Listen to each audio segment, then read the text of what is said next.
Okay, hello everyone. Oh, okay, yeah, are we all there? Good. Right, let's set the timer. And hello, hope you're all right. Thought I'd upload a video. I've been reading a couple of posts recently that's really made me think, how much do we know about what it is, what makes a good jump, what makes a good throw? I feel like in the athletics community, maybe in this country, maybe not, but my gut reaction is there is a lot of great coaching going on with a lot of expertise, you know, essentially collated over decades of real top quality coaches. In actual fact, I was speaking to a young thrower, and we were actually talking about shot put and discus. And if you actually look at the UK top 30 rankings or top 20 or whatever it is for male and female shot put and discus UK all time, out of the 120 athletes, 70 or 80 of them are kind of largely responsible by two or three different coaches. There is a absolute, wealth of experience of coaches that clearly know what they're talking about in terms of producing athletes at the very top. And it can't be just technical. There must be, social skills, psychology, performance, various analysis, working with teams, experience competing abroad, competition temperament, like a load of nutrition, loads of different factors. I could, probably more than I can name.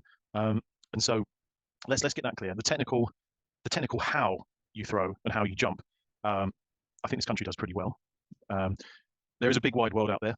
Let's not get that twisted. And there are some absolutely amazing athletes out in the world. This isn't a UK versus the world kind of video. But what I'm trying to say is that there seems to be a massive focus on technical coaching. And then when I see these coaches, or rather when I read about these coaches, and they start talking about biomechanics, they start putting together numbers, or rather plucking numbers out of thin air to justify certain practices. Yeah, I'll put my hand up and I'll say that actually I wouldn't say responded immaturely, but I couldn't let it go. And the reason for that is because one of my pet peeves is when coaches or athletes say something like, "Oh, if I could only bench 20 kilograms more, then I'd be able to throw half a meter further in the shot." Like very specific, quantitative. If I could do X amount, that will lead to Y improvement, or something like that. Or if I could run X milliseconds quicker, then I could jump Y centimeters further.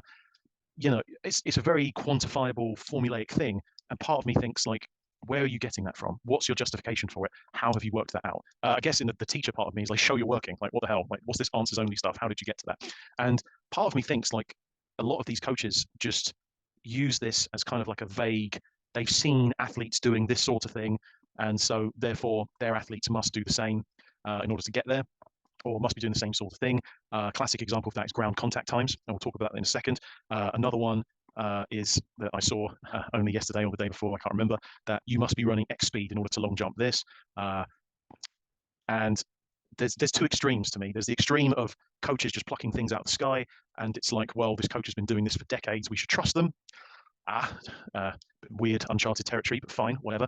And then, sorry, and then on the other hand, you've got some people coming back saying, well, every athlete's different. You've got to do what's best for that athlete. And I get what you're trying to say. I can see that from a psychological point of view when you're trying to like, pull that athlete, up from the dead and, get them motivated and all the right things like that. But it's a bit of a cop out when you say everyone's different. And it's kind of like saying, I can't be bothered to explain it or to research it particularly well. I'll just adapt it here and now. And to me, that kind of undermines the whole, what is it we're trying to make better? And I feel like that really stamps out any kind of innovative thought or creativity or even just analysis. And so let me be 100% clear. What I'm about to show you now is how I would calculate, given conditions, what an athlete has done, justify what my calculations have matched what their performance is, and said, well, okay, this is like 98 or 99.5 or whatever percent accurate, and I've made 0.1% error, and I'm confident it's going to be in this interval, whatever it is, justified it, absolutely fine, used a mathematical model. I've justified why it might be slightly out because there's some things that are probably too complicated to model, or you probably could, I just can't be bothered. Which is essentially what it is. I mean, if I could really be bothered, I would, but it's late on a Saturday evening. And yeah, here I am. And, I really want people to understand that what I'm doing is like saying what's happening, and what coaches are doing is the how. So I'm the what has happened, and the technical guidance that coaches do with their expertise and stuff is the how they get to that instantaneous release, or like the money shot, if you like. So what I'm about to show you, the calculation for all these things, are essentially either the release from a shot put or discus or javelin, and then immediately, instantaneously released it, and you've broken contact with the implement. That object is acting as a projectile, something that's moving through space, or the air in this case. And in our situation of being on planet Earth, it's moving in a gravitational field acting towards the center of the Earth, which is, from our perspective, straight down. And to me, I think jumps and throws very similar in terms of the calculation. Just the difference is with throws, you're throwing a small implement, and with jumps, you're throwing a big implement yourself. You're throwing yourself. And I found it really interesting that a coach was saying you need to be heavy in throws because you've got a significant mass to chuck. And I was like, yeah, I agree. But at the same time, jumpers have got an even more significant mass to throw, and they've got to throw themselves.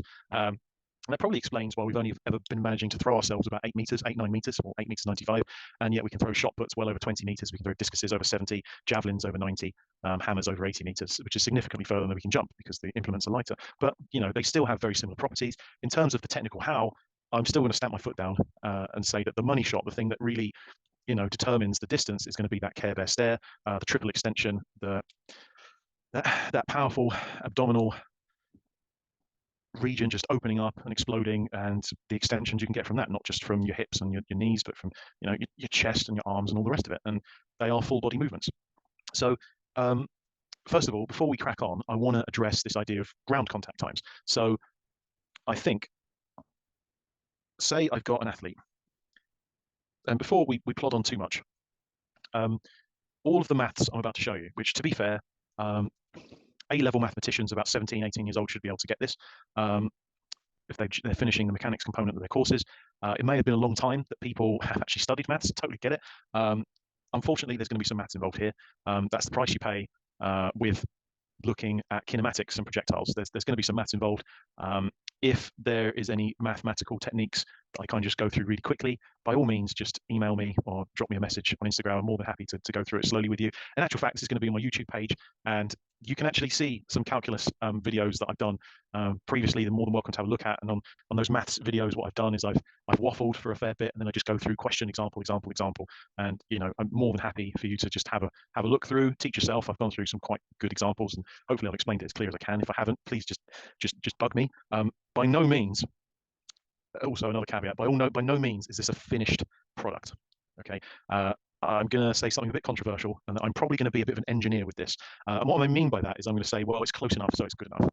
And the reason for that is because, well, human locomotion, how humans walk, how humans run, how humans jump, throw things, it's a pretty complicated movement, even just basic walking. I'm not going to attempt to, talk about the random processes and all the rest of it and get statistical and do all this other weird stuff that I probably would have to consider. These are very, very, very basic models. And the reason why I'm fairly justified having these basic models is because if I am within a couple of centimeters, then that's good enough, because, if I'm 2 centimeters out of an 8-meter jump, 1% error will be 8 centimeters. So I'm looking at a 0.25% error, which is pretty damn good for a quick calculation. When I say quick calculation, a calculation that can be done with 17, 18-year-old mathematics that's been around since Isaac Newton, since the late 1600s. It's like 400-year-old maths. I think that's pretty good, in all fairness. Why do I feel the need to do this? Well, it's not to replace the technical knowledge of coaches. Let me get that so clear, if that's not clear enough. But what I'm hoping it does is it works hand in hand. So the technical analysis would be, well, the coach has got a technical model that the athlete should do. The coach may feel that they've seen an elite athlete perform in a certain way. They want to use that technical model to improve their athlete, and thus they start working on technical aspects and all the rest of it. Fine. And then it might be a case of, well, has it worked? And then so a study of the kinematics, how the athlete is actually moved, could actually validate that. For example, how do you know if an athlete is long jumping further, that they're not long jumping further because they're running faster or jumping higher, or a combination of the both? Or is it, or another question would be, which one would you prioritize? Would you prioritize running faster, or would you prioritize jumping higher? Or, what advice would you give an athlete if they're running a certain speed to improve their long jump? Is it more beneficial for them to continually getting faster, a percentage of 5% speed increase horizontally, or would you rather they gain a 5% increase vertically? Like, what, in the short term, what is going to be A, achievable, and B, have the biggest impact on performance? And that's what you want, really. You don't want to be training an athlete. You don't want to put in lots of hard work for very little gain, if that makes sense. You want to, ideally, if the technique is there and all the rest of it, you want to improve the easy things first, maximize performance. And I feel like kinematics can do that. And then how the kinematics, so technique, will flow on to the kinematics because kinematics is more of a test. But then how kinematics can give back to technique is kinematics, and what I'm about to show you can essentially say, well, hold on a minute, you need to adjust the technique so that this is improved. And so then now it becomes a puzzle for the coach's technical point of view is to say, well, okay, so how am I going to improve this when it's clearly something that the kinematics is saying that I need to improve to maximize performance? How can I adjust the technical model? And it becomes a real game, as the kinematics is the what is happening and the technical model is how is it happening. And I think that's at least two parts that if you want to improve performance, a coach needs to be really clued up on. And what's also great, what I'm about to show you, is you could spend a couple of hundred getting a biomechanics person coming down, maybe 1,000, I don't know how much they cost, and they could bring down all this fancy kit, motion capture suits, all that kind of stuff. They could bring down force plates, all this really fancy technology. But what I'm about to show you, hopefully, if I get the numbers right, and I can, well, the formulas will be right, but it's the numbers part right. Hopefully, what I'm about to show you is going to be so accurate that in the region of like the 8 meters, 22 meters, whatever Ryan Crouser threw, 23 meters, it's going to be fairly accurate within a couple of centimeters, which I think is fair. You know, considering the amount of assumptions, I think that's absolutely fantastic. So before we plod on too much, I wanted to talk about ground contact times because I did mention this in a Facebook post, and I feel that jumps coaches are obsessed with ground contact times, and I just want to talk about the pitfalls of being like, ground contact times, come on, faster, faster, faster, and all the rest of it. So I think the first thing the article said was something like a good ground contact time for a long jump or whatever it was is somewhere between 0.11 seconds and 0.13 seconds. I can't remember. It was something of that region. Let's just say 0.11. Let's say that's amazing. That's the absolute bomb diggity. Fantastic. So here's the dilemma, right? Suppose, and I'm going to massively oversimplify it. Suppose you've got two athletes. And these athletes, although they look very similar, they're actually incredibly different. And we'll talk about it. But essentially, one athlete, there they are. They're eccentrically loading. They're about to spring up. All this business. They're on the board. And let's say this athlete has a mass of, I don't know, 60 kilos. But the amount of force that they can push through the ground is, I don't know, I'm completely making up a number here. I don't really care. It's just down to whatever. Let's say 1,800 newtons. Okay, newtons is just a unit of force. So on this planet, the acceleration due to gravity g is about 9.8 meters per second. What does that mean? It means if I was to drop something and ignoring air resistance, its speed would keep getting faster by 9.8 meters per second for every second it falls. So after 2 seconds, it's now 19.6. After 3 seconds, what are we now? 29.4. You just keep going. It just keeps getting faster by 9.8 meters per second. So what does that mean? It means a 10 kilogram weight would, because force due to gravity is mg, or mass times acceleration, Newton's second law, that means 10 kilograms would be 98 newtons force. So just 10 kilograms minding its own business on a table is exerting about 98 newtons of force on that table. And the force and the table is exerting a 98 newtons equal and opposite force. Otherwise, the object would just phase through the table, it would sink through it, and that's clearly not what we experience. There's this idea of upthrust, this reactionary force. But anyway, so let's suppose you've got one athlete that can, it doesn't matter how far they're running, let's just say 1,800 newtons is the force they can push through the floor. And let's suppose you've got another athlete exactly the same, or looks exactly the same, but I don't know, maybe they didn't eat their Weetabix or something. Their mass is also 60 kilograms. Let's make the numbers nice and simple, but the force they can generate through the floor is only 1,500 newtons. Okay, so they're slightly weaker. For whatever reason, they just can't power through the floor as much. Let's say that, this is the force that they can exert over any distance. So what do I mean by that? I mean, if an athlete, let's suppose an athlete extends 20 centimeters, then the top athlete is always pushing at 1,800 newtons throughout that 20 centimeters. It doesn't matter if they only extended from 10 centimeters, they're pushing with the same force all the way throughout the same extension. Although technically there's quite a lot of articles to suggest that the longer you push through the extension, the greater the force. But we'll kind of wave our hands at that. Let's just assume that you pushed equal force throughout the range of the motion. It doesn't matter if you push 10 centimeters or 30 centimeters, you've pushed that force all the way through. So the question is, on paper, what a coach could say is they've observed athlete A long jumping, and they filmed it, and by looking at the frames and all the rest of it and timing it, they've seen that athlete A has a ground contact time of 0.11 seconds, and they're long jumping, whatever it is, it's fantastic, the crowds are going wild, all that kind of stuff. And then he looks at athlete B, who's a similar build, similar height, similar weight, or mass in this case, but for some reason they're less developed, and the coach would be like, I've got it. You know what your problem is? Your problem is you need to get the same ground contact time. You're not jumping high enough. And so what the coach would say is, you're not jumping high enough because your ground contact time is too slow. so your rate of force production isn't there. And so come on, chop, chop, all that kind of stuff. And the athlete might be like, right, okay, so I've got to be more powerful, quicker contact time. The temptation is what I'm about to show you. So first of all, let's calculate the acceleration of both of these athletes off the floor. Okay, so since force equals mass times acceleration, which is Newton's second law, and technically that law is force is proportional to the rate of change of momentum, but since neither athlete are going to be changing their mass anytime soon, then it's just F equals ma, because if the mass doesn't change, and this is a product rule type thing, rate of change of time, then you don't have to worry about one of the terms because the rate of change of mass with time is 0, it doesn't change.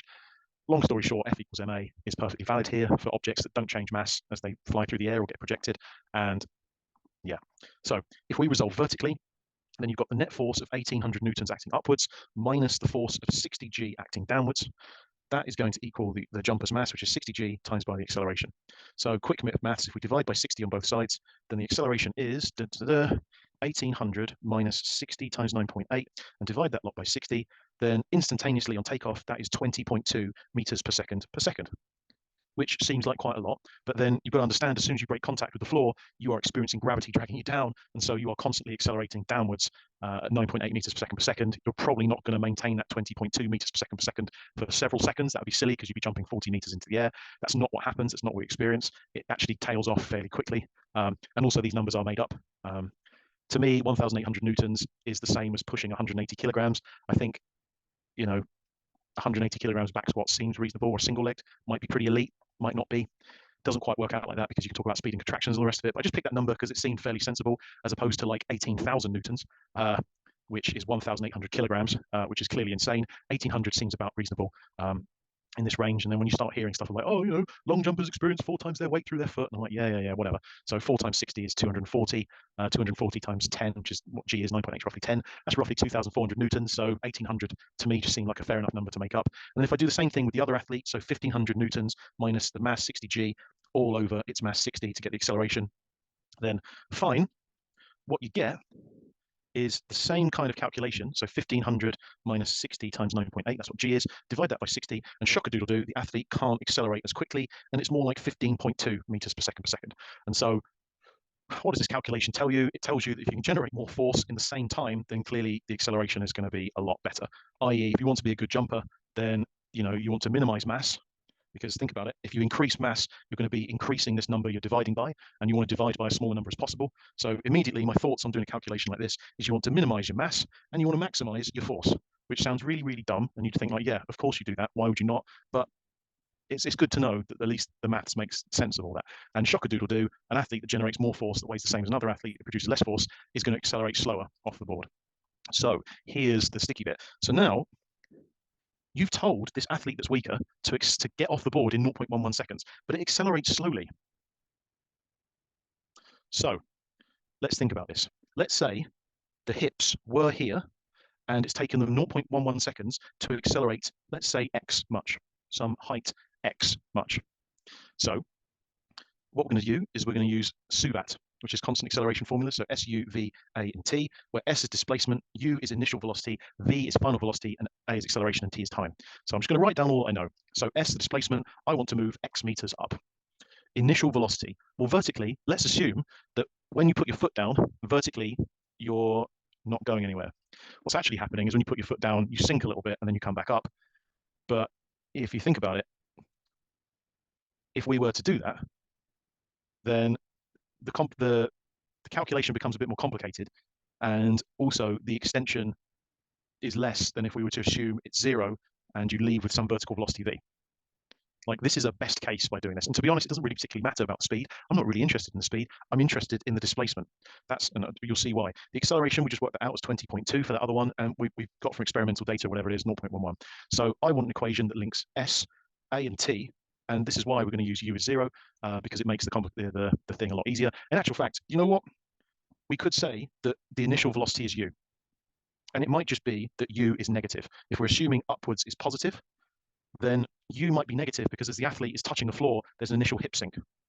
Say, I don't know, maybe there is, maybe there isn't. If we assume there is, then you're about to see that we're going to get a minimum amount. But anyway, so we're going to use the formula S equals UT plus a half AT squared. If you'd like to know where that comes from, please check out my videos on mechanics and constant acceleration formulae. You're more than welcome to. But that is the formula we're going to use here. So I just sub in everything I know. S is X, U is, well, U is U, and it's times by T, so it's 0.11 U plus a half A, well, a half of 20.2 is 10.1, and that's times by 0.11 squared, T squared. So a little bit of calculation, 0.11 squared times by 10.1, we get 0.122 meters plus 0.11, whatever U is. And since U is negative, that means we're going to have 0.122 take away something. So that means the extension could have been at most 0.122 meters or 12 centimeters. So by my reckoning, at most, minimum, there was no dip, but at most there was a 12 centimeter dip that this athlete has risen up from, or they've extended 12 centimeters. So because this is negative, this is going to be 0.122 minus something. So best case, that something is zero, so we're not taking away anything, or we are taking away something, in which case the extension is going to be less. So best case, it's 0.122. And if we do a similar thing with the other athlete, the only thing that's different now is the acceleration instead of 20.2 is 15.2. Then we get x equals 0.11 u plus half of 15.2. What's that? 7.6 times by 0.11 squared. So 0.11 squared times by 7.6, that is 0.09196.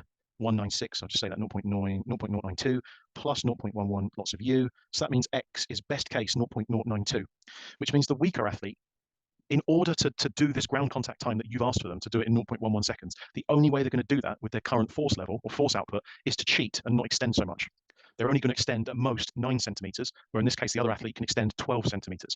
And so by saying, I want your ground contact time to be this, the only way the athlete can do that ground contact time in the space of a session, because obviously if you want this athlete to get the same ground contact time and same extension, you're going to have to get the same force production as the other athlete. But cheating within the session, where you can't magically become stronger, so this force of 1500 newtons the athlete's stuck with, that's all they can do at that session, is just do their best, then the only way the athlete is going to get a tick from you, i.e. yeah, great, better ground contact, is if they cheated. And that's if they only extended 9 centimeters instead of 12. And to me, this is the massive, massive danger of being really fixated about ground contact times, is because in the small scope of a single session, an athlete can't dramatically increase their maximal force, unless you're going to inject them with like some superhuman soldier serum or something, like whatever force they can maximally do that day, that's their maximum. And so if you want them to have better ground contact times, because you believe that because the elite athletes are doing that ground contact time, then so should your athletes, that's going to be a better jumper. To me, it's evident that the only way they can get that ground contact time in the space of that session is if they cheat and they don't do a full extension. That's it. That's not to say they can't ever get that ground contact time, but to me, the focus should be on generating the forces through the board and not rushing the full extension. And it should just be when the athlete can generate more forces and the athlete is working a better extension, the ground contact times will be a symptom rather than a goal. They'll just be a symptom of what's naturally happening rather than the goal you necessarily aim for. I'm hoping that made a bit of sense. How are we doing for time? Half an hour in, fantastic. So yes, that's that. I now want to get onto the main event, and that is the biomechanics of a long jump and a shot put. I'm going to do the shot put first, and then move on to long jump. So, okay, let's talk about the rules of shot put. It's very simple. You just got to throw a shot put from the neck. No kind of slinging it around the side, anything like that. You know what? I'm pretty sure you know the specific rules for shot put. There's a stop board here. You can't tread on the stop board. You can hit the side of it from the ring side if you like. There's the little lip of the ring that goes all the way around. This is my little stick person. They're chucking the shot put. And the aim of the game is to throw the shot put as far as you can. And wherever the shot put lands, it's the mark at the back that determines distance and all this stuff and blah blah blah. Yeah. Fine. So, what key metrics would you actually need to measure a shot put? And to me, imagine this isn't a shot putter. Imagine it's a cannon. Imagine this is a cannon. Well, surely all you would need to know is the angle of elevation of the cannon, i.e. how much the cannon's aimed upwards. And usually we'd use theta. The reason I'm going to use the letter A for angle is because, well, the software I'm about to use, Desmos, accepts theta, but when it comes to the animations, it prefers letters, because in a nutshell, we're going to parameterize it. And so what I'm about to do, I'm going to animate it and show you that it works, and it does actually look like someone's throwing a shot put. So let's just have A for angle. Hopefully that's easy to understand, and it's in degrees. We could work in radians or gradians if you're one of those weird engineers, but we'll stick with degrees. Everyone understands the idea of a degree. That's 0 degrees, 90 degrees is there, 45 is at the angle where the going horizontally is the same as vertically. You've got an isosceles triangle going on. Some people think 45 degrees is the best angle. I've seen literature where 36 to 41 is the best angle. I'm hoping that what I'm about to show you is that the correct angle actually depends on a few factors, but we'll get to that. So if this was a cannon, what would I want to know? Well, I'd want to know the height of which the cannon is above the ground, the angle at which it's firing, and I'd like to know the velocity v meters per second of which this cannon is being punched out, if you like. Seems reasonable. So if you gave me a cannon and you told me that this cannon was at a certain distance above the ground or on like a platform or something, and the cannon was angled at a certain angle, and you told me the release velocity of the cannon, that should be enough to calculate how the thing is going to fly. So the main assumption is that, and it's perfectly reasonable, is that because the shot put is spherical, and mainly because the mass of the shot put is significantly larger than, or the magnitude of it is, or the effect of air resistance is going to be significantly negligent to the front on surface area because it's going to dissipate around because it's aerodynamic. We can ignore air resistance. Now, technically, air resistance is there. It's a physical object. It's not an infinitesimal particle, as we say in the business. There, it's not going to just slipstream through. But in the grand scheme of things, no one throws a shot put and then the shot put kind of veers off in the wind. That's just not really how it works. For all intents and purposes, there is going to be some air resistance, but it's going to be so negligible that it's not really worth thinking about because our accuracy is in meters and centimeters, and maybe we might be a couple of centimeters out. But think of it as a best case, and we're not going to be that far off, I don't think. So the first thing we're going to assume is that air resistance is negligible. So that means the shot put is only really experiencing one force acting downwards. That's mass times gravitational field. So that means horizontally the forces are balanced because there are no forces, no air resistance pushing it back. There's no magic little engine propeller motor thing at the back pushing it forward. So there's nothing going either with or against it. So that means horizontally the force is in equilibrium. So there's no net acceleration. So whatever horizontal speed we're going to push it at, it's just going to carry on trucking like that. So the first equation we can write down is resolving horizontally the distance, and let's say x is the distance from the stop board, or from the release to where you're going to throw it. That x is going to be, well, what's the equation we need? Well, speed is distance over time. If I want distance, then distance is speed times time. What's speed? Well, speed, I want the horizontal component of this right angle triangle where the hypotenuse is v. So I want v cosine of the angle A from SOHCAHTOA, adjacent over hypotenuse. So I times by the hypotenuse, so hypotenuse times cosine equals adjacent. Standard year 9 trigonometry SOHCAHTOA. So that is the speed, and then I times that by the time. And let's say this is in the air for t seconds. T is just t for time. So we now have an equation for how far this thing is going to go. We could, if we wanted to, subtract some resistive force, some frictional force because of air resistance, but we're just going to ignore it. If you wanted to improve the model, make it more accurate, then there's clearly going to be some resistive force. It may be a constant. It may be a function of surface area and speed of put. For example, you might want to investigate the property of the surface area of the shot put and the speed of the release. Yeah, I can't be bothered with that, to be quite honest with you. I think that's a good enough thing. If it's massively off, then we'll just have to try something else. Fine. So let's now resolve vertically. So what do I know vertically what's going on? Well, I know that there's an acceleration downwards at all times of magnitude g, and g is approximately 9.8 meters per second. Depending where you are on the planet, high above sea level, whether you're deep underground or high in space.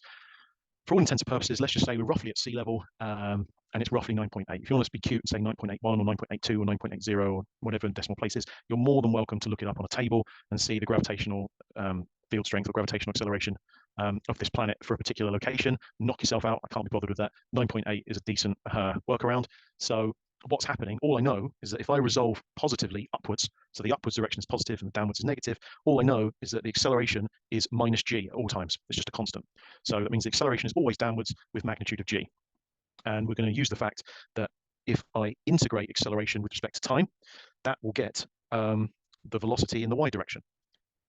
And so that part of kinematics using calculus, again, watch some of my YouTube videos, kinematics with calculus, they'll explain where that comes from, why it is. But essentially what we're doing is we're summing up the acceleration times time, because essentially velocity divided by time is acceleration.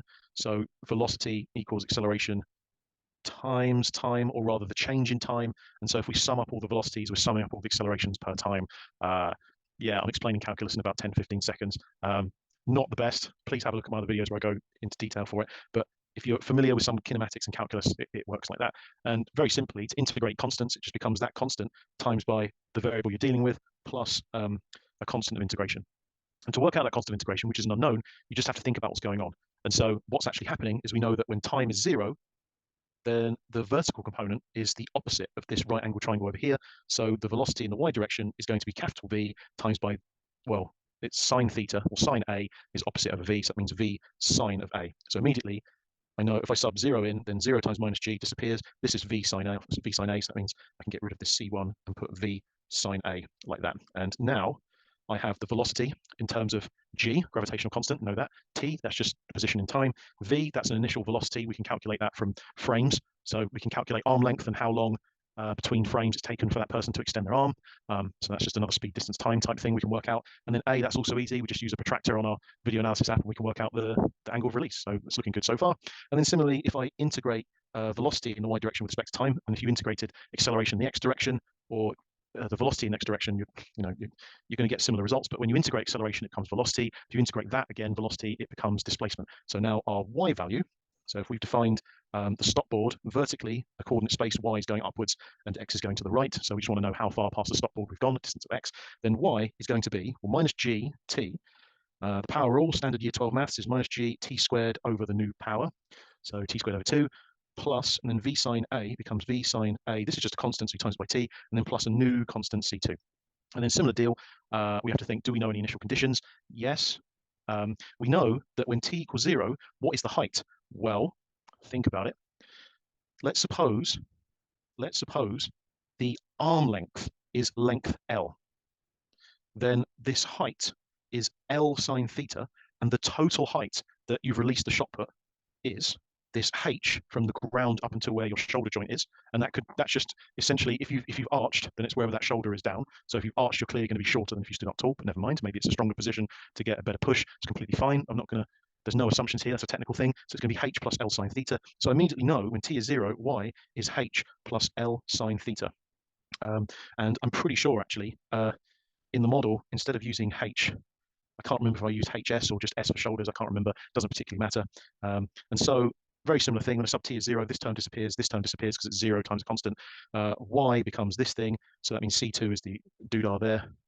So that means I can replace C with, yeah, I think I'm going to do that. So I'm going to call this height S. And just to make it easy, I'm going to say this total height here is h. So h is the total height of which you've lifted the shot, and it's broken up into two parts, and that is the part from the shoulders down, or wherever you held the shot put, and then that final height extension you've got, which clearly is made up of two parts, and that's the length of your arm and the angle of release, which is fine, seems reasonable to me. So I'm just going to put that as plus h, reminding myself that h is the shoulder height, or wherever you've kept the shot put, plus, and then that bit of elevation going on there. And the reason for that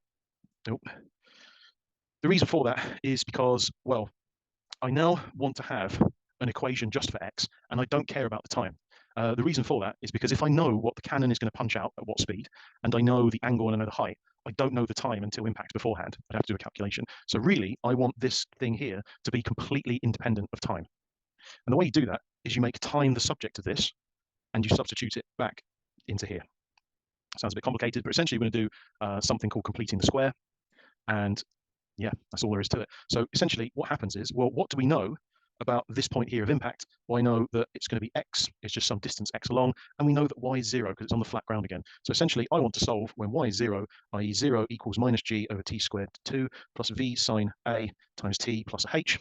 To solve this, pretty standard to make t the subject, times everything by minus 2 over g to get t squared minus 2v over g sine of the angle t minus 2h over g equals 0. The reason I do that is because now this is quite easy to complete the square. You half the coefficient of this t here, so that's minus v over g sine of a. You always take away this thing squared, so that's v squared over g squared sine squared a. And then I'm going to times this by g, top and bottom, so that's 2hg over g squared. So that when I minus 2hg over g squared, then these things have a common denominator over g squared. This is still equal to 0, so if I add these two terms over to the other side, that's saying that these two equal the bracket, get it all over g squared. So let's do that. So this becomes all over g squared. When I take the square root of this, square root the bottom just becomes g. Square root the top, you're going to have plus or minus the root of this thing. And then when you add the v over g sine a, get rid of this, put this thing here. It's over g already, v over g, so I can get rid of that g there. That's a v sine a, but then this whole thing becomes over g. And as if by magic, we now have t is those values. And you're probably thinking, well, hold on a minute, that doesn't make sense because, well, you might be thinking it doesn't make sense for many other reasons, like what on earth is going on here? But I promise this is just grade 8 or grade A GCSE maths at this point, just funkier numbers. But essentially, there's two values. It's where you either add the top two things together, that square root thing and v sine a, or you take v sine a, take away that square root. And you're probably thinking, right, okay, so what the heck, which one is it? There should only be one answer. And the reason why there's two answers is because you've essentially, this negative quadratic here, and I know it's a negative quadratic because it's minus t squared, that is going to behave like an n-shaped parabola, which is good, because that's kind of how we experience shot puts to fly. It'd be really weird if we pushed a shot put and it just disappeared off into space. It'd be very weird if we pushed a shot put and it started to wiggle like a sinusoidal wave through the air. It just follows a nice parabolic arch, a parabola. And that's exactly what a negative quadratic graph looks like. So let's think about what's going on. I punted the shot, and it's doing something like that, which is what we'd expect it to do. So where's the other solution coming from? Well, I haven't actually specified. If you look at it, this y value, it could take any value of t, even negative ones, back in time. And that's weird, because really t should be greater than or equal to 0. This model falls apart if we start going backwards in time, clearly, because the shot put is probably some other place where we're holding it. It doesn't make sense, because you're facing the back of the circle at the other end if you're doing a glide, or starting to do a wind up and it's doing some weird thing. It doesn't behave like that. And so what's actually happening is, if this model is predicting that for negative time, the shot put must have come from down there on the ground. So you're going to get a value that's larger and a value that's smaller, and that smaller value is going to be negative, the larger value is going to be positive. So immediately, without much thought, I don't want the minus one, I just want the plus one. And you can probably tell that the minus one was going to be negative, because the square root of v squared sine squared is clearly v sine, because you square root v squared, it becomes v, square root sine squared is just sine, and the square root stuff has that plus extra bit, so it's clearly bigger than v sine alpha. So when you square root it, it's going to be bigger than v sine alpha, and so when you subtract it, it's going to be negative, because a small number take away a big number. That's just how negatives work. So that makes sense to me. It also makes sense to me that when we substitute this t value back into what we want, so it's going to be, the distance is v cosine a times by t, which we now know is v sine a plus the square root of v squared sine squared a plus 2hg. Yes, it was. And then this thing is all over g. Da-da-da. Fantastic. Great. Okay. This is good news. Why is this good news? Because if we were thinking about a projectile where we were firing it from the ground, then the question would be, what would this optimal angle be? And the gut instinct should be 45 degrees, because it's perfectly symmetrical, and you want to kind of maximize horizontal push and vertical push, that kind of thing. So you'd think 45 degrees from the ground. The difficulty with shot put is you're not throwing it from the ground, you're throwing it from a fixed height, and you've got an asymmetric parabola going on. So it's like, oh, okay, it's slightly higher, so should you aim slightly flatter to compensate for, because if you was to look at it there, that's the bit where it's symmetrical, and then you've got this tail off end. Like, how much do you want to, as a trade-off, like, do you want the tail end to go a bit further at the expense of the main parabola? And I've read these articles, and the UKA coach thing just says, oh, it's 36 to 41 degrees, or I can't even remember. It was some absolute waffle. There's no justification. It's just like, yeah, it's this. And part of me was like, is it really? Is it really? And so hopefully this will help justify all that. But anyway, it's up to you. So what's the main deal of this? Is that we have an equation that all you need to know is the angle A of release. You need to know the velocity of your arm punching it out, the angle of release, and the height h of release. And remembering that h is your shoulder height plus your arm length times sine of angle of release. And part of you are thinking, well, hold on a minute. If you lower the angle, then that means you're going to change the height, and it kind of falls apart. It's like the height depends on the angle depends on the height, and it's a bit wonky. When in actual fact, by doing it this way, it's just another dial to turn. It will just correct itself. So you don't have to worry. That's the quite robust thing about what we're doing here, because clearly if you change theta, that's going to change all the other values in this. And yeah, if you change just theta, it's going to change the h and so on. And if you change your arm length or something, which you can't do, but let's suppose you're only throwing the shot from a half extension, so your arm is practically 3/4 the length that it actually should be, then fine. But anyway, so what I'm trying to say is if we substitute these three things, or those two things, up for h, then this is one equation. And then what I'm going to do is I'm going to create a parameter where the x coordinate goes here and the y coordinate goes here. And so what was this? This was v cosine a times t. And then the other one was minus g t squared over 2 plus, and then I think it was v sine a times t. And then it was plus h, which is going to be our s plus l sine theta, or whatever it is. So those two equations, bang. Or rather, this stuff here is just a set of coordinates. And what we're going to do is we're going to let t be our timer. So this is going to be like an animation. You get to see it go and all the rest of it. So to save a bit of time, because I knew this video would be absolutely dreadfully long, I've done all the stuff here. So at the top, if you can see in Desmos, I've got v cosine a times t. So that's the x coordinate, and then comma, and then minus g over 2. So minus 9.8 over 2 is minus 4.9. That's t squared plus, and then I factorized it a little bit, v times t times sine a plus l sine a plus the shoulder height s. And then down here, I've made y the distance function, so you can actually see it like that, and I'll talk about the reasons why I've done that. But essentially, there you go. You've got v cosine theta times by v sine theta plus the square root of v squared times sine theta all squared plus 2 times 9.8 plus my h, which is shoulder height plus s plus L sine L, sorry. And fine. And now all these things are ready to go. I can twiddle them around. I can change the angle of trajectory. I can change my arm length. I can change the shoulder height. I can animate this as a function of time, and I can set speed. Yeah, and so that's ready to go. So what model should we use? Well, I've prepared one earlier. This is the long jump guy, Juan Miguel Echevarria. But here we go. Here is the man shot put of the hour, and this is Ryan Crouser's 23:38 meter shot put, which was a world record at the time, but I think he's extended it to 45. I could be wrong, 23:45. Just absolute phenom. But here you go. I'm using on-form software. So if I scroll through this, the measurements I've taken is it appears to be from this very bad video. And by the way, a lot of this is going to be down to how accurately you can measure things. So it's actually quite hard to, one, get a close-up video of Ryan Crouser, two, the calibration of the measuring system. So what I did is a three-way analysis. So before all this, I calibrated the width of the circle, 2 meters 10, the width of the stopboard 1 meter, and the height of Ryan Crouser, where he seems to be standing up his tallest, which was 2.04 meters. And it turns out that upon release, Ryan Crouser is holding the shot put about 1.82 meters above the ground. When I think about that, that's what, 5'10", 5'11". And so when you think of how tall he is and he's arching his back a fair bit, I think that's probably a reasonable enough height. Maybe I'm wrong, but it's from the center of the shot put down to the ground immediately in front of him. And then a couple of other things to note is it appears what's really freaky is if I fast forward this on, in one frame of this really poor video, so 0.05 seconds, he extends his arm apparently 72 centimeters.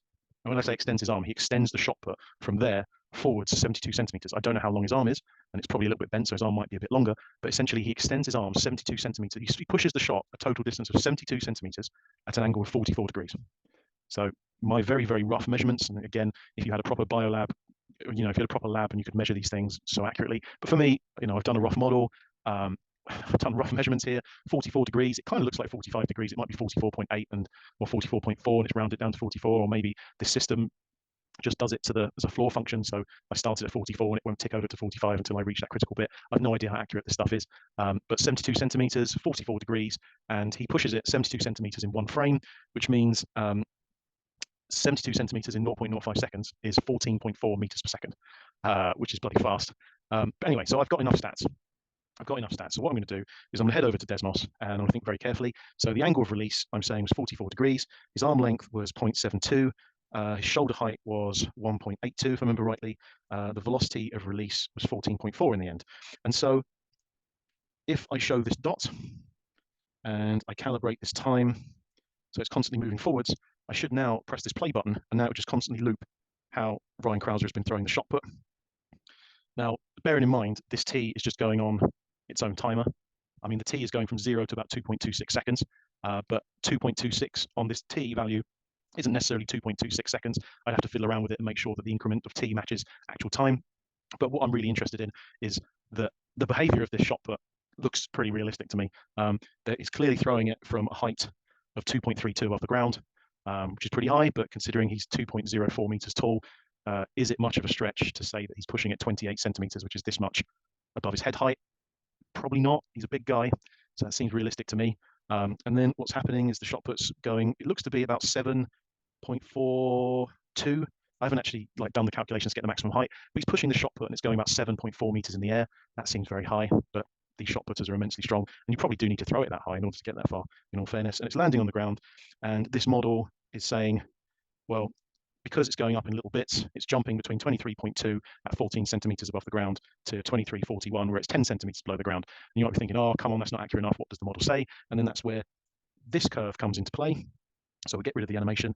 And if I set the angle of release, because I've set everything else to be, what's going on here? No, if I set X to be the angle, I want to see where my curve intersects my angle. So that's 44 degrees. So if I zoom out a little bit and I play that, then the green curve is what I call the characteristic curve. So what that means is given his arm length, given his arm speed, given his shoulder height, what was the other thing? So shoulder height, arm length, angle velocity, and release velocity, the only thing left to play with, given his release velocity, given his arm length, and given his shoulder height, the only thing left to play with is what's the best angle to release at. And so the vertical line is 44 degrees, and where that cuts that green curve is saying that from the model, 44 degrees will give an output of 23.325 meters. And I think considering that video was 23.38 meters, possibly being only, what, 4.5 centimeters out?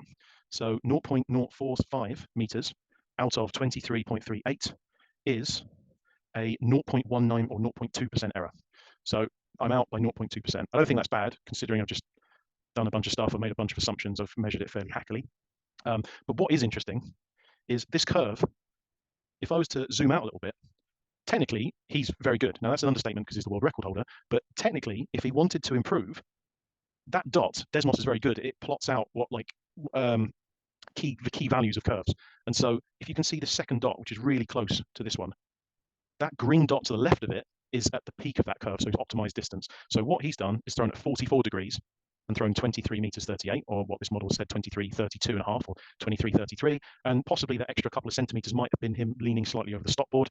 It could just be an error in the mechanics of what I've done. It could be an additional term which I didn't factor in, but the point is I'm only 0.2% out. That's not bad.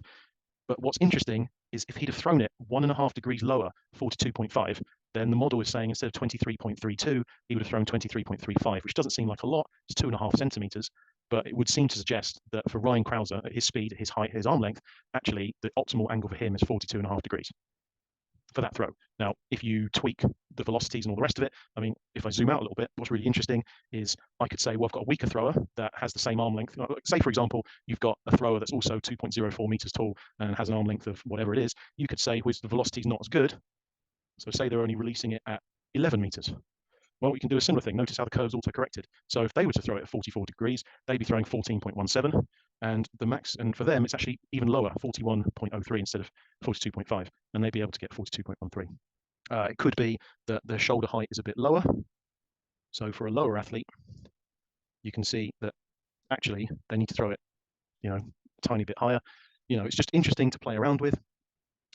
I've given you the formulas. You can play around with it yourself and tweak with it, and you can film your athletes, and you can measure speeds, and you can measure your athletes' arm lengths and their heights and go, well, how accurate is this? Can we tweak it with our own thing? But it's a good place to jump off of, I feel.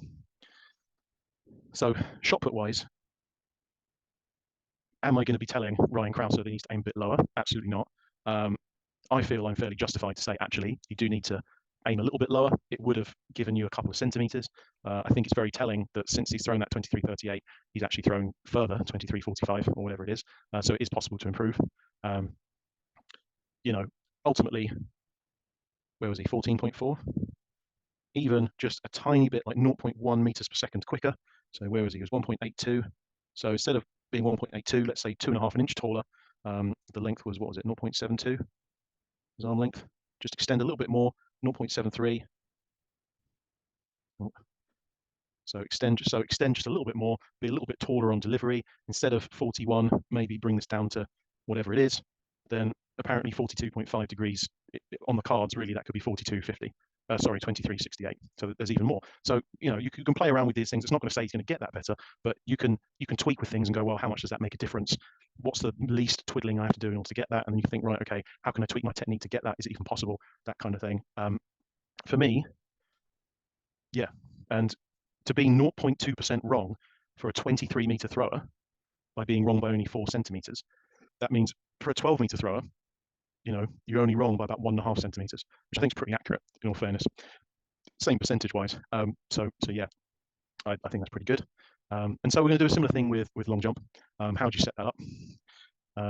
Same deal. We're still going to be resolving using calculus up and down, all that stuff.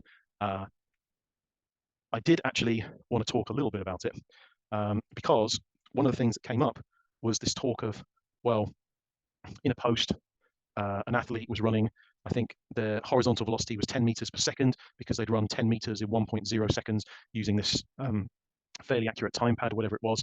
And so the coach was saying, okay, well, if you can get that down from 1 second to 0.93, and bearing in mind this was a 7 meter to 770 meter jumper, they just kind of pulled it out of the air that if you can get it down to 0.93 or 0.95, whatever it is, then that would be the magic 8 meters plus, and so on. And another part of why I'm doing this video is I was like, really? Is that what you do? Not entirely sure. And so above, this is an example of how you throw a projectile. And so the shot put one is fairly easy because we're going to assume it's aerodynamic. With discus and javelin, not so much. you're going to have to assume that the angle of the discus release is going to match the trajectory, which isn't necessarily always the case. It might be the trajectory doesn't match the angle of the discus, and then I'd probably say that's a technical thing. Let's assume the discus flies perfectly.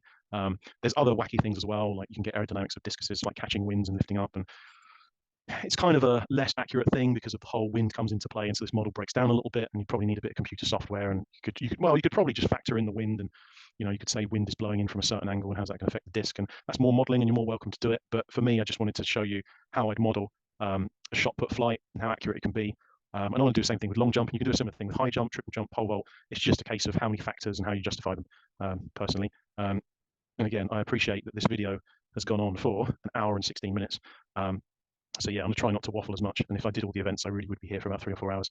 I have no idea if you find this interesting. I'm just doing a bit of maths on a Saturday night.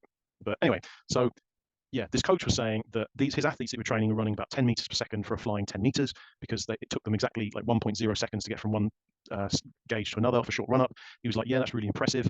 The whole point of the article was, are you really squeezing the most out of the athletes? Some of them managed to get down to 0.93 seconds, and as a result, they PB'd at the next competition. And he was essentially saying, like, are you getting the most out of your athletes? And something about input energy and all this other vague stuff. And I thought, like, what? Okay, seemed a bit iffy, but whatever, fine. First of all, 7 meters to 770 is a big jump. Doesn't seem like it, but it is. So that's quite a big range. And again, I'm going to start with just the basic rules. So you've got a long jump board. I'm drawing it quite high off the ground. It's probably more flush with the ground, but let's say it's negligible. It doesn't really matter in the calculations. Usual stuff. There's a meter away, and then there's a sandpit. And let's assume the sandpit is perfectly flat. There's none of this like where people are jumping into it ages, and there's a dip here and then a massive mound here. So it's actually harder for people jumping long distances. Let's just assume, it's a perfectly flat sandpit, and there's going to be no problems. Let's also assume that your jumper is perfectly on the stop board, ready to jump however they feel like jumping. I don't care. And what are the key things? What would I need to know? Well, from a jumping point of view, all I'd need to know is, well, what could I measure? Well, I could measure the horizontal velocity, which I call Vx, and I could measure the vertical velocity, Vy. Makes sense? And the reason I say that is because shot put, you've got a fairly easy, like if I was to tell you to push it at 45 degrees, you know how to do that. I think if you told an athlete to jump at 45 degrees, they would have less control. Maybe that's a massive assumption of mine, I don't know. I think showing you a different way of modeling it would just give you more. I mean, we could very easily do this method where I talk about angles and all the rest of it. In actual fact, let's just keep it even easier for long jump because I think it is an easier event really to coach, but controversial. So let's just say I'm only really interested in how fast the athlete can run and the initial velocity the athlete can get off the board.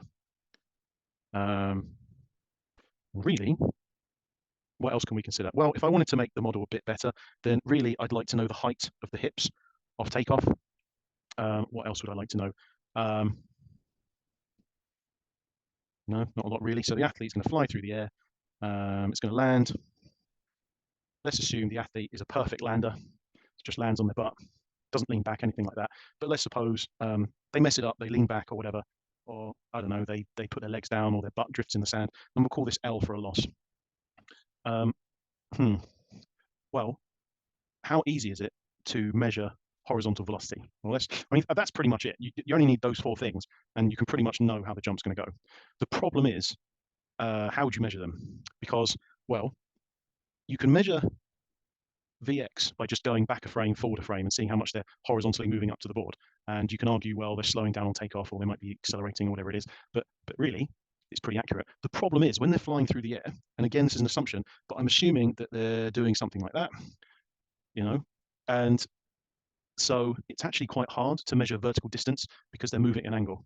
So how would you measure vertical height? So what I'm going to talk about is at their maximum height, then the height they gained above the initial bottom of the butt cheek, I'm going to call that A instead of H for height. I'm just going to call that distance A. So if you like, it's like their vertical jump, like their peak vertical jump. So how high did they manage to get their hips? I'm not talking about like any weird, can they get their legs up really high, that kind of thing. I'm going to assume also, and this is probably a bit dangerous, that I want to go from the hips because it doesn't matter if the athlete is leaning forward or doing something like that, or it doesn't matter if the athlete is upright. their hip height is going to be fairly easy to trace. It doesn't matter if the athlete's bending at the hip, anything like that. It's a fairly like locked on thing. It's quite an easy thing to measure. So for me, I think the bottom of the butt, and then as they're going through the air, the maximum height of where the bottom of the butt is, doesn't matter if they're kind of, because you could measure the height gained, and if you measured it from the top of the head, then clearly the person that's kind of, I think it's Chris Rawlinson, long jumper, he would literally take off, and like a split second later, he'd just hold like a long leg shoot for like most of the jump, like 4 or 5 meters for an 8-meter jumper. I mean, it's quite impressive, really. But yeah, so in his case, it wouldn't look like he's jumping particularly high because it looks like his height is being sacrificed because his head's low because he's in a nice long leg shoot position, but he's probably jumping, he must have jumped quite high if he was to look at his hip height in the air. So why is that important? Well, I'm going to assume that resolving vertically, the change in height A, so S is A, U, our initial velocity upwards is Vy, our final velocity upwards, well, we've reached a maximum height, so we're temporarily at 0. A is minus G, because if we're defining upwards to be positive, that's that. And time is, I don't know, it doesn't particularly matter, it's some t value. So really we've got SUV and A. So the equation we're going to use there to work out the bits and bobs is V squared equals U squared plus 2AS. Again, look at my mechanics channel. So V squared is 0 squared, U squared is V subscript Y squared, and 2AS is minus 2G times this A, not to be confused with acceleration. So if we make Vy the subject, that means 2G times by the height A, gained above the hips, square rooted, we can calculate to be Vy. Cool, we'll hold on to that, because now, why is that good? Because it means we can calculate the initial velocity coming up off the board if we just consider the height, the maximum height the athlete reached. Because we're going to assume that the horizontal component had nothing to do with vertical lift, which is reasonable when we think about forces acting in parallel and perpendicular planes. And it's actually really easy to measure distances than velocities. We just freeze the video and see how high they got. As opposed to velocities, well, it's kind of like a chicken egg thing, as you'll see. So very similar to what we did with shot put. I'm going to resolve horizontally. And again, I'm going to assume, and this is where the assumptions start to get a bit like, hold on to your seat. I'm going to assume that the long jumper has little to no air resistance. Now that's a bit more dangerous because the shot put is a lot smaller in terms of surface area, and a lot lighter, whereas humans are heavier and they've got a larger surface area. Yeah, things are going to happen. There is going to be some air resistance. I'm not saying there's not. I think because the distances are smaller, even with a larger percentage error, you're still talking, I'm guessing, and just from intuition, that even with a larger percentage error, even if it was to be 10 times the percentage error that we had before, the 0.2%, then a 2% percentage error, well, 8 meters, 1% would be what, 8 centimeters? So you'd be out by 15, 16 centimeters. And that's a worst case. That's if you absolutely completely mess it up and you made 10 times the error, you'd be out by 16 centimeters. Yeah, maybe you could say that's pretty, yeah, but fine. Never mind. So dicey, but I'm willing to roll the dice on that one. And so we're essentially treating ourselves as a particle where there is air resistance, but we're going to treat it as none. There's only a force going down, which is the mass of the long jumper times G. And so there's no horizontal net forces. So we're going to say the acceleration is negligible or 0 because there's no net force going either way horizontally. So we can just say the distance x traveled is going to be velocity times time. So Vx times by time in the air t.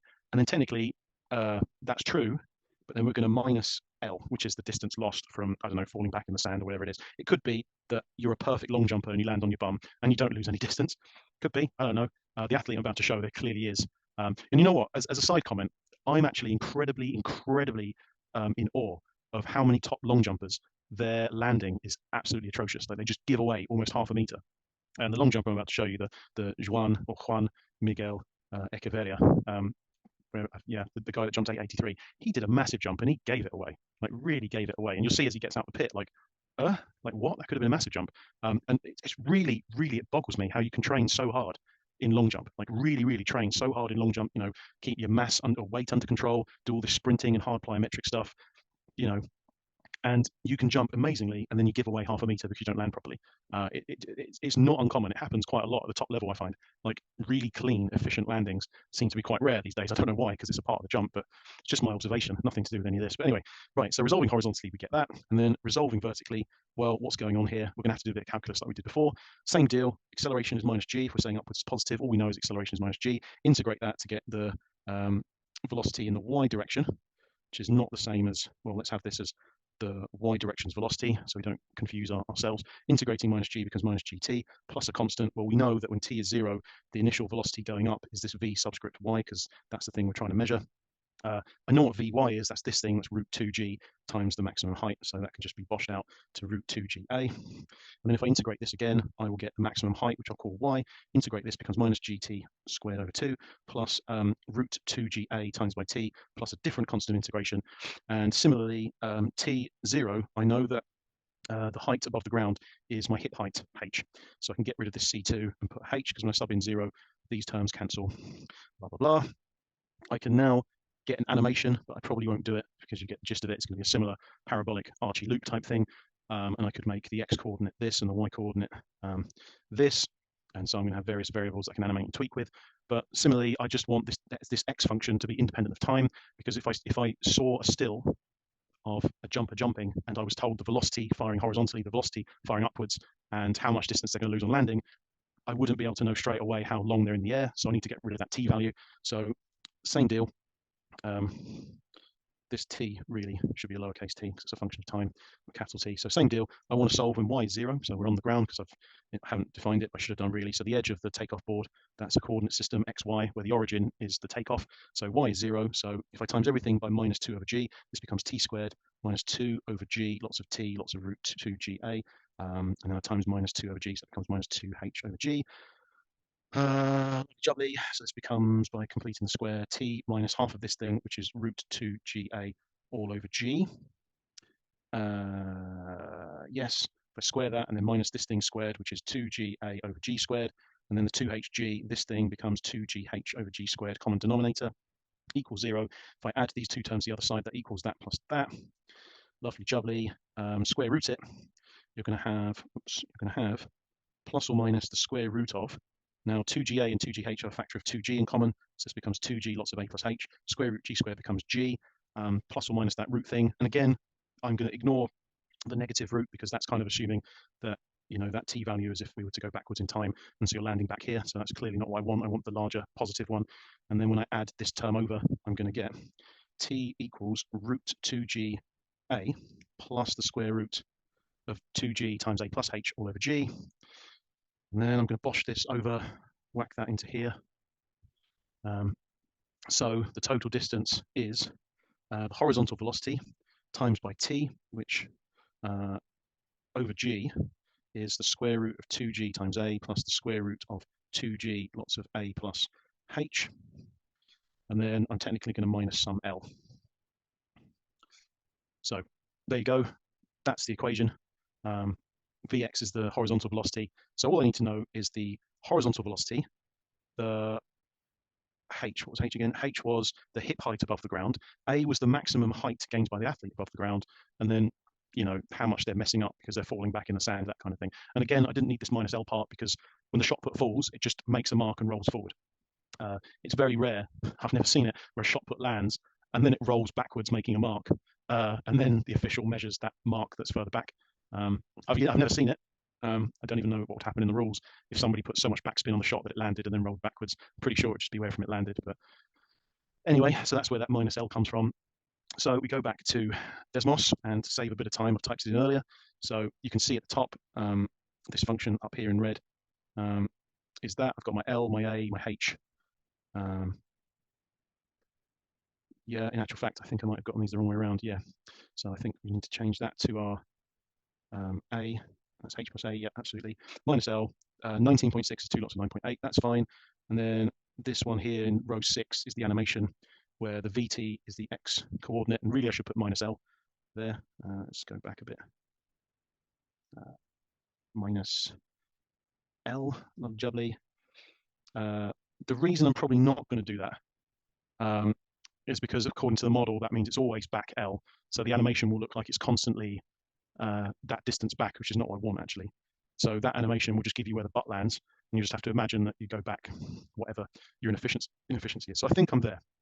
I think I'm there. So if we go to the on-form thing, and now instead of Brian Crouser, we're seeing this guy. Right.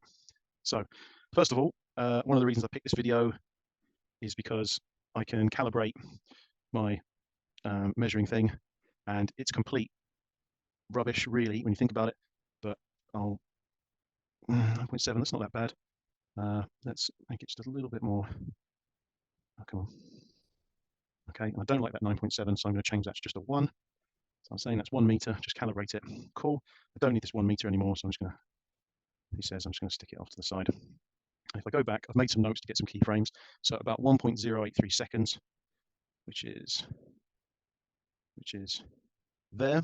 His hips are above his foot, so he's ready to strike. And if I forward on to 1.350, which is here, his foot, that's the closest frame I'm really going to get for takeoff. So if I go back to here and I draw a line from his tippy toe to where he went, I got this previously as 2. Oh no, what's going on here? That's not right. Lol. What's going on here? Oh, okay. Computer says no. I got this as 2.4 when I did this, just for clarity. I got, what did I get? I got 2.56, if I got this right. So from there to the edge of the board, oh, where he took off was about there, just behind the board, so 2.56 meters. So we got our L is 2.56. He's traveled that distance in 0.267 seconds, which is about here. And what's interesting to me is that that distance, 2.56 meters, in that 0.267 is actually a speed of 9.58 meters per second. And so to me, that's a truer, accurate representation of takeoff speed. So it could be that this coach's athletes were running through at 10 meters per second, but they probably weren't in a position to take off. They're probably just running through just like absolute hell for leather, where I'm clocking this guy at running 9.58 meters per second. Maybe I'm wrong, maybe he's running slightly faster, but to me, the point of takeoff should really be included in the calculation for it. And so one stride, including takeoff, is essentially your horizontal speed. If you slow down because of that excess ground contact time like this guy has, Echevarria, whoever you say his name, then that has to be in the calculation, surely. And so I've got his butt height being, oops, go back. I've got his butt, stop it. I've got his butt height there being 82 from my notes. And if I cycle through, and it looks like to me, that's his highest point. So if I go from just under the butt, which is there, I had this, oh, it's doing some weird stretchy business again. I'd say about there, 1.64 meters above the ground. Oh, it's being weird. Oh, what's going on here? I'd say about 1.64 if he's in the middle of the run up doing something like that. So really, he's jumping 82 centimeters off the ground, which I think is actually insane. Or rather, not, well, his hips are 1.64 meter above the ground, but he's projected himself physically 82 centimeters higher than when his hips naturally are. So we've got his natural hip height on takeoff. We've got his hip height at the highest point where he's starting to fall. We've got the speed, horizontal speed. And so really, we've got everything. It's just how much distance is he wasting on the landing. And this bit I actually find incredibly telling, because if you fast forward to him landing, it's really hard to tell. If I was his coach, I'd be spitting feathers. But this right hand of his, the far side, you can't really tell until you fast forward a little bit. There it is. There it is. That is the back end of his hand. And bearing in mind, his butt landed there. And he's leaning back like an absolute tool. And I mean, he's not tall. He's an 8.83 meter long jumper. But where they're going to measure that from is that red bit there. And obviously the video's going to, but look at it. As he comes out of the pit, it's really obvious he's made a mark. It's not just a shadow. And what's even worse is as he's getting out of the pit, he pushes back and leans back. It's even worse. Like, what is this guy playing at? Look at him. Like, what? This is some school sports day type stuff. And you can even see it. He's made a dink in the sand here. So even if he was to ignore that bit there, he's made a mark here where his butt landed, well, probably about here, but then he rolls back there. You know what I mean? Like, there's just so, like, what is going on? It's just poor. He's thrown away a massive jump by this kind of lolloping in the sand or whatever. But the way I see it is, well, the camera started to zoom in a little bit, so let's go back. I get the measuring thing out again. If I go from that very end to where his butt is, he's losing the best part of 55, 56 centimeters. He's losing half a meter because he dropped his right hand And then when he landed, because he was so like leant back, he kind of like rolled around in the sand a little bit. I mean, that rolling in the sand was irrelevant because what had thrown it is clearly that right hand in the sand. And I can't believe the officials ignored that right hand. That must be where they measured it from. It's clear as day. But he's losing half a meter just by dropping his right hand and lolloping in the sand. It's just absolutely mind-boggling to me. But anyway, so those are the measurements. So we had, just to clarify, let's go back to Desmos. So the loss in the sand was about, what was it? It was about 56 centimeters. The A, what was the A again? That was the A was the, what do I call the A? Oh, A is the height above the ground. Well, luckily, it's 82 centimeters, so 0.82. Oops, 0.82. The height of his hips was also 0.82, rather bizarrely from symmetry. X was his velocity, and it wasn't that fast. It was 9.58 meters per second. And so here we go. Now his velocity V was 9.58 meters per second. And so if I was to animate that, it would look like this. There you go. So his hip height's doing something like that. And if I was to draw that x equals 9.58 the speed on the characteristic thing, then it's saying he would jumped 8.90 meters, 8 meters 90. So that's 7 centimeters off. So 7 centimeters off. So that's 0.07 centimeters out of the original 8.83. Times that by 100%. That's 0.79% error. And that's probably because of just not caring about air resistance, stuff like that. Yeah, so 0.8% error. 0.8% error. And, well, okay, I think he's a phenomenal athlete. You could argue he needs to be faster on the board. I'd argue he's very fast. I'd argue that if you actually looked at the video probably a bit more carefully, that he's moving quickly on the run-up, no doubt, but there's that tiny drop of speed in the last stride. So he's slowing down ever so slightly to 9.58 meters per second. And if you're slowing down to 9.58 meters per second, you are running really fast. So I wouldn't take that as a thing. Maybe I'm wrong. He wasn't running 9.58 meters per second. Maybe he was. I think the actual horizontal component on takeoff was 9.58 meters per second. He might have been running like 11.5 meters per second, and then he slowed down a tiny bit during that ground contact time. I'd have to look at it properly. I'm pretty sure that was the case. From this model, it's put that jump around about 8 meters 90. He jumped 883, 7 centimeters out of 883 is 0.8% error. The error is larger, probably because of air resistance is a bigger factor. And so 0.2% error for shot put has now jumped up to 0.8% error. It could be a measuring problem with the stuff I got. It could be the very poor video footage from YouTube. Maybe it's not played at 100% speed. Maybe other things are at play. I can only work with what I've got. But in theory, you could keep tweaking this and you could, edit it for your own means. But this athlete, to me, is running pretty fast, and the takeoff velocity is pretty fast as well. If you're taking off with a horizontal velocity of 9.58 meters per second, that's fast. I think the ground contact times, a bit of a red herring, but also I think just thinking about the last 10 meters of the run-up, yes, that's important, but I think you're missing the fact the athlete will slow down on that final contact ready to jump. And so just because the athlete is hitting the board at 10 meters per second doesn't mean the athlete is leaving the board at 10 meters per second, because there's clearly some slowdown because they're in contact with the board. They've gone from their foot being ahead of their hips to the hips going over and jumping off, kind of thing. Again, that's not looking at the model, that's looking at a technical analysis point of view. But I think it's really powerful looking at this biometric stuff and going, well, actually, these top people aren't running as fast as you think they are. Or if they are, they're not leaving the board as fast as you think they are. I think an 883 long jumper is pretty exceptional as far as I'm concerned. I can only think of 3 people that jumped further: Bob Beeman, Carl Lewis, and is it Michael Powell, world record holder. So yeah, it's a no-brainer to me. That's as good as it's going to get. And for the furthest jump, at most with this, you're 0.8% out. I think that's more than going to work for 5 meter, 6 meter long jumpers, maybe 7 meter long jumpers. That's absolutely fine. And yeah, I just want to highlight the fact that you can calculate this stuff.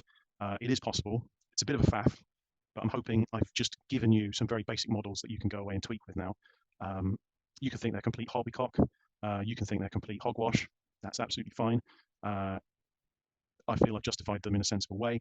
I've said, to conclude, I've said this isn't to replace technical analysis. If anything, this is supposed to make you think like, oh, okay, so take this long jumping thing, for example. Let's go backwards and forwards. So the technical element is, you said like, right, okay, I believe a good technical long jumper should be hitting the board fast. And then the athlete might say, okay, so how fast is fast? And you might say, right, okay, I want you to run 10 meters as fast as you can. And the athlete does some training and goes from 10 meters per second to doing it in 1 second for a 10 meter to I don't know, 0.93 seconds, which is like 10.4, whatever it is, meters per second, and so they're faster. And then the coach will be like, okay, so you're better at this. Has it translated to a better long jump? And then you can do this biometric stuff, like I've just done. You can film them, you can see the change in velocities, and you can go, well, actually, hold on. Well, has it made you? The first test is, have you actually jumped further? If you have jumped further, you can then ask the question, like, what's caused that? Is it the better speed? Is it other unknown factors, like because you're running faster, somehow you've got more power in your legs, so you can jump higher? Like, what's the thing here? The other thing you can start the debate off with is, well, I have an athlete that is running faster, but now that I've filmed it, I've noticed they're slowing down on the board. Even though they're running the last 10 meters faster, is the takeoff, is that translating? And, we've now got, I think, when coaches say like, oh yeah, you need to be hitting the board at like 10.5, 11 meters per second. Well, we've just seen a jumper possibly not jumping that fast. Well, in actual fact, let's think about this. If you've included the last step and there is a slowdown at the last step, that either means, well, if there is a slowdown in the last step, that means they were faster at the beginning of that step and they've slowed down to 9.58, which means their velocity on takeoff is probably slightly slower than 9.58 because they've slowed down, and their velocity before the takeoff was probably a lot faster than 9.58. Is that something you want? Would you not want to accelerate off it? Or maybe the evidence suggests that actually they sped up. So what could that mean technically? It could mean that this guy wasn't actually running that fast, but his last step, he sped up to 9.58 meters per second. That's interesting. That could possibly fuel a hypothesis of, do you need to be running that fast? Yes, running fast, but is it sub-maximal? Is it fast, but less than what your maximal running is so you can accelerate off the board? Question mark. It just raises a lot of questions, and I don't think they're immediately obvious what the best thing to do is. Now, I'm not saying you walk up to the board and then you suddenly accelerate off the last stride.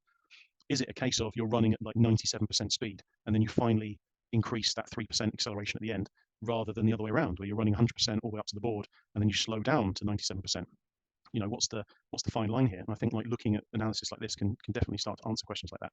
And I think the other thing with this is that you can start tweaking around with the dials and whatever. Would he jump as far if he didn't jump as high? How much of that height has actually made a difference? So if I actually look at the what was it? It was the A, the height jumped over the board.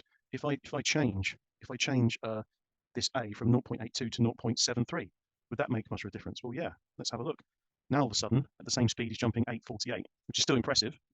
But you had him at 8.90 a second ago. So all that 10 centimeter lack of height, you've lost the best part of half a meter. And if you sink, let's say you even less to maybe. And to be fair, jumping 60 centimeters above your hip height is insane. Let's not mess about.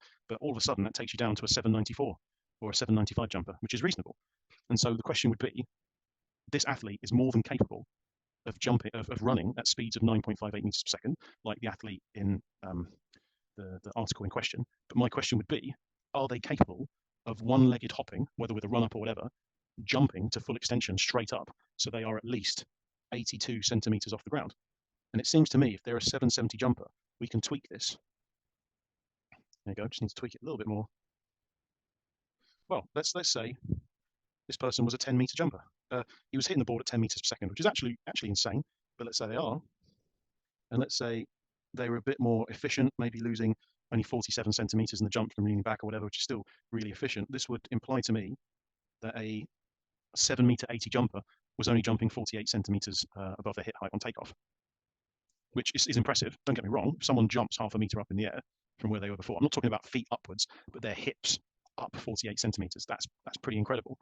But I think personally that if you take that 48 and you crank it up to 70, you make this person absolutely plyometric as anything, all of a sudden that same runner becomes an 880 long jumper, and they don't need to run any faster. This athlete needs to purely focus on plyometric ability, or you just don't even have to be 0.7, you can take it to 60 centimeters, which is a 12 centimeter improvement, and all of a sudden you're jumping 8 meters 40, and you're up there in world class. Or what was it, 48? So let's just tweak it back down. You can just play around with this as much as you want. For that athlete running at 10 meters per second, they need to jump 52 centimeters above where their hips are. And that's assuming they're losing 47 centimeters on landing. Let's say that's not the case. And actually, it's more like 25. They're really efficient. Really efficient. Then to jump 8 meters, they need to get 40, so suppose they can only run 10 meters per second and jump 48 centimeters off the ground. If you can teach them a technique where instead of wasting 47 centimeters, they're only wasting 25, then it stands to reason you've turned a 770 jumper into an 8-meter jumper. It's just, you can use this biometric stuff to go, okay, what thing should we work on that will make the next step, whether it's 8 meters, 7 meters, 6 meters, and so on, what thing should we work on to get the next step achievable, if that makes sense. So yeah, I feel like a bit of maths, a bit of modeling, understanding the limits of the model, because then it becomes really powerful when you can go, okay, this only applies here and so on. And then thinking, right, what should I prioritize? And then once you've got that thing you want to prioritize and you've got good evidence, reason, logic, empirical evidence to suggest actually this is the way forward, and you can actually visibly show the athlete this is what we need to do, it's achievable, it's right there, that's what you need to do, and they've agreed that's probably the easiest thing to fix. So you prioritized, then that affects your coaching, planning, your technical sessions, everything. And I think that's possibly, I'm not sure whether this happens a lot of people, but sometimes people go, well, I think the thing we need to improve on is speed. Well, I think the thing we need to improve on is ground contact time. Well, actually, you know what? I feel like I need to be more springer. Oh, I need to go into the gym, and you start having lots of different inputs. Maybe that's a problem, where you have lots of different inputs saying, I need to fix this, fix that, and so on. It's a really powerful argument to me if you can map performance using some kinematics, some data from what an athlete has just done. You've got a model so that if you can tweak different variables, you can actually show them, well, this is what would happen if that happened, and so on. And you can actually see that actually I need to really slide this dial up to get where I want to go, as opposed to just a tiny tweak of that one. And then you might think, well, actually, although that's a big tweak of that dial, that's probably a lot easier to achieve because I don't know, I haven't done much plyometrics, or knocking 0.1 seconds off my 10-meter fly might actually be quite hard because I feel like I've got that already locked on. I don't know how I'm going to improve. There's lots of ways of squaring the circle, but at least it starts the initial conversation off of like, right, okay, this is what I want to focus on. This is, what I work on. I think the other thing to notice here is there are factors I completely missed. I get that. There are factors you completely miss, and that's the great thing about the model. You can then tweak it, including your factors. As long as you understand how they impact performance, you can add it to your model, or you could swap it out. I've only just shown you a way of modeling performance. A way. There are so many other ones. And in actual fact, you can tell just because the formulas are different, they're structured in a different way. Yet what's really interesting is if I get rid of this, and I get rid of this motion, this parabolic arc type thing, like that. See how it's going to go like that? That is very similar to this parabolic arc. It's just the numbers are bigger because we're throwing something further. And I just find that incredibly powerful that you've started with different models, essentially doing the same kind of thing. You've thrown an object or you've thrown a person. There's going to be some parabolic flight. There's going to be limiting things like air resistance, landing, technique in the air, that kind of thing, how high you are on contact, whether it's your shoulders throwing the shot, whether it's your hips above the board. There's so many things to take into consideration. All that will do is refine the model, make it more accurate. And the models I've shown you, it appears to be, I haven't rigorously tested it, but it appears to be less than 1% error, which I think is more than reasonable. So what have I done here? This looks a bit silly. Well, I've put the angle at 77. So I put this now at 44. Bring this down to 14.4, I think is what it was. There you go. So that should just be nicely ticking along, chucking to about 23. Yeah, there's just lots of things you can do. So sorry if this was a long one. I hope it was worth it. If there's any discussions, I'd love to hear from you. Please, please, please. This is not it has to be this way. Here's a couple of suggestions. I've shown you some elite performances where it works pretty well within what I consider like quite a small margin of error.